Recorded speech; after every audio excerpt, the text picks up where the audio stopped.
Hi guys, just like to touch on a topic about tyre pressures. And tyre pressures are a funny thing when it comes to off-road driving, and that is that um, it's amazing how many people still get it wrong, including myself, and how important it is to run the correct tyre pressures for the terrain that you're driving in. Now, I hope this video helps people with experience, or they're just beginning, they've just bought their first four-wheel drive and they've never been off-road before. I highly recommend keeping attention to your tyre pressures when you're off-road, and running the correct tyre pressure for the terrain that you're driving in will make your off-road driving experience much more enjoyable and much more achievable. Let me explain. So, you're on the tarmac, you're driving around town on the bitumen. What are your optimum tyre pressures? 40 psi, 45 psi, sometimes 50 psi. Well, let me tell you, I've got two four-wheel drives, and one of them is a Disc Patrol, which is this one. I am running BFG 33-inch all-terrain BF Goodrich, right? I am running 45 psi on the bitumen, and my BT50, I've got larger rims on that tyre, similar size tyre, but I'm running 50 psi on the bitumen. Some people might find that excessive, but every tyre brand is different. Every tyre brand has optimum tyre pressures specified by the manufacturers. So every tyre is different. 50 psi and 45 psi works for me. However, as soon as you go off road, as soon as your wheels leave the bitumen and you're on that hard corrugation road, whether that might be the outback highway that hasn't been sealed yet, or just your main arterial, or even just a dusty track that's leading out into the middle of nowhere. It's not exactly a four-wheel drive track, but it's still a dirt track. Take pressure out of your tyres immediately.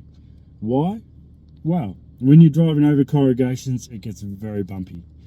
And those bumps, when you're running at 45 psi or 50 psi, those bumps vibrate through your vehicle.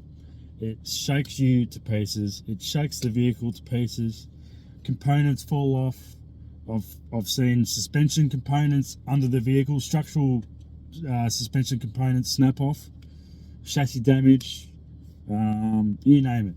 When you're up in the Northern Territory, out in the outback, up in the North Australia, every road out there is corrugations. Reduce your tyre pressures.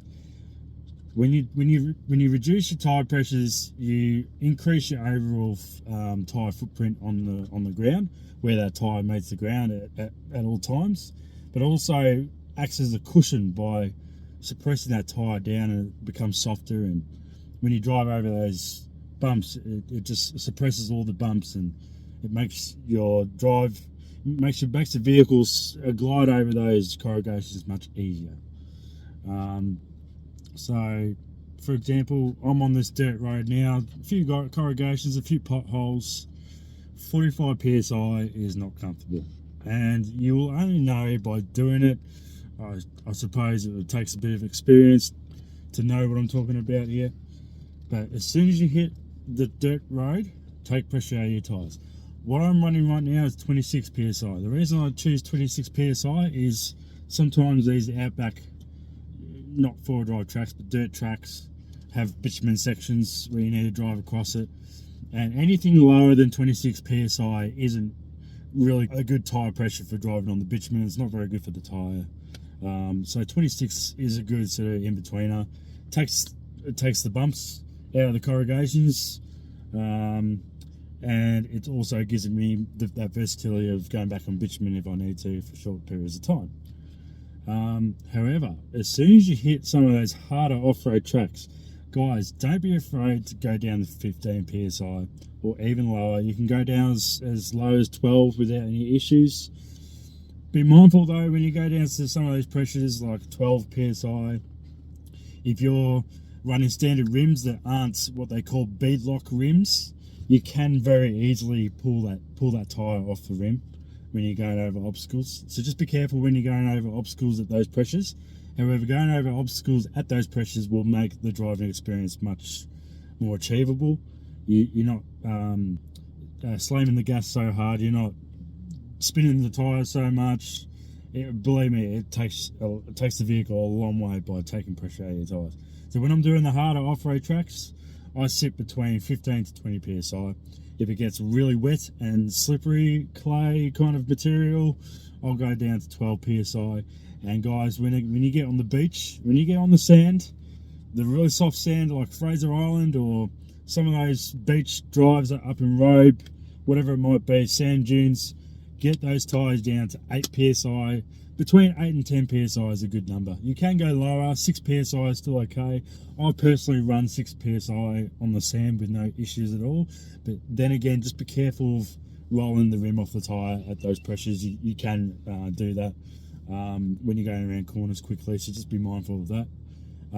However, as a general rule of thumb, always run the correct tyre pressures for the terrain you're driving in. It's just going to make your off-road experience much better. And if you're just beginning, if you're just learning, right, don't make the same mistake as some old blokes do, and they try running 45 psi on a slippery, muddy track, and they get themselves bogged only because they didn't take pressure out of their tyres. And they get pulled out, they take pressure out of their tyres only after they've been bogged first. And they've just driven the same obstacle with no problems whatsoever by running the tyres at 15 psi through that bog hole. And believe me, you go straight through it compared to being at full pressures. So it's a very interesting aspect of forward driving that a lot of people don't know about, still trying to understand it. I still get it wrong sometimes. It's all about the particular tyre that you're running, the particular vehicle that you're running, specifications, how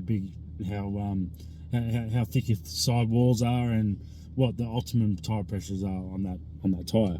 So just be mindful of that when you're going off road. So guys, if you've just purchased your first four-wheel drive and you don't know where to start, guys, just go to Super Cheap Auto. If you're not going to go forward driving much, you can get yourself an air compressor and a set of tyre deflators for very cheap, and they're not bad quality, but they'll get you by for just a couple of trips here and there every so often. Get yourself a compressor and a set of tyre deflators. That way, when you go off road, you know that when you come off the bitumen, you can take air out of your tyre straight away. And at the end of the trip, before you go on the bitumen for a long period of time, take the air compressor out, plug it into your battery, and you can pump your tyres up straight after being off road. If you find yourself off road frequently, go get yourself a good compressor like an ARB or TJM or Hardcore. They all sell very good compressors, and get yourself a set of tyre deflators, really good ones. You can get those ones that just stick on. You set the little needle to the particular pressure that you want it to be set at, that you want the tyre to be set at. You clip them on, and they just deflate the tyres, rather than using the old traditional screw-on ones, which actually unscrew the valve out, which takes some time. There's heaps of different tyre deflators out there, but just having the deflator and the air compressor on board at all times is a great starting point for a beginner who's just learning to come off road. I strongly recommend get used to the idea of tyre pressures before you start doing the harder off-road tracks, because, like I said, running the right tyre pressures before you try an off-road track, you increase your chances of not getting bogged by up to 100%. Well, honestly, that's how much it is. You know, I've done tracks at full pressures, and I've just been sliding and skidding and pulling the tyre apart, compared to just taking pressure out straight away, and you just drive that track with no problems, and it just makes the overall driving experience a lot better. Not only that, guys, when you're running at full tyre pressures and you're going up that shaly clay, up steep off-road tracks, right? You can actually snap the lugs off the tyre, believe it or not. Have you seen those tyres that are just missing lugs? Like mud terrain tyres, just a whole piece of rubber is just snapped off the tyre. Well, that is because most likely 90% of the time when that happens is because people try and drive those harder off-road tracks at full tyre pressures. When you take the pressure out of the tyre, like I said, it makes that tyre softer. You get the tyre absorbs more of the bumps and the sharp objects, and creates a cushion, and it looks after your tyre, looks after your vehicle, looks after your passengers, looks after you, makes the overall driving experience a lot better, and it looks after your tyres, looks after the tracks. Guys, we don't want to be tearing the tracks up, especially at this day and age. They're trying to close all the four-wheel drive tracks off to us. So it's up to us to look after the tracks, do the right thing, have a bit of fun where it's needed. Go out with your mates, spin the tyres, have a bit of fun every so often, but not on every track, guys. Look after the tracks, look after the vehicle, look after your tyres, run the right tyre pressures. It'll go a long way, trust me.